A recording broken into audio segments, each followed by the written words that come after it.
आता ट्रान्सलेट या शब्दाचा अर्थ समजून घेऊया. सर्वप्रथम मराठी अर्थ. भाषांतर करणे किंवा अनुवाद करणे. ट्रान्सलेट हा शब्द वर्ब आहे. मराठीत समजून घ्या.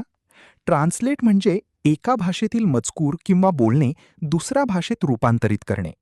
यामध्ये मूळ अर्थ कायम ठेवून दुसऱ्या भाषेत योग्य शब्दांत मांडणे महत्त्वाचे असते. English meaning to convert text और speech from one language into another. आता सिनॉनिम्स पाहूया. कन्वर्ट, इंटरप्रेट, रेंडर हे शब्द भाषांतर किंवा रूपांतर दर्शवतात. आता अँटॉनिम्स पाहूया. मिसइंटरप्रेट, डिस्टॉर्ट, कन्फ्यूज हे शब्द चुकीचा अर्थ लावणे दर्शवतात. आता उदाहरणे पाहूया. पहिले वाक्य, she can translate English into Marathi. ती इंग्रजीचे मराठीत भाषांतर करू शकते. इथे ट्रान्सलेट म्हणजे एका भाषेतून दुसऱ्या भाषेत रूपांतर करणे.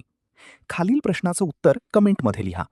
Translate means A. Write, B. Convert language, C. Read, D. Speak. तुम्हाला इंग्रजी मोफत आणि सोप्या पद्धतीने सुधारायचे आहे का? नियम अकॅडमीचा बेसिक इंग्लिश व्होकॅब्युलरी आणि ग्रामर कोर्स पूर्णपणे मोफत जॉईन करा. आत्ताच हा नंबर नियम अकॅडमी इंग्लिश नावाने सेव्ह करा. 9270275060. नंतर व्हॉट्सॲपवर हॅलो सर असा मेसेज पाठवा. दररोज व्हिडिओ प्लस MCQ सराव मिळवा. नंबर सेव्ह केल्यावरच लिंक उघडतील.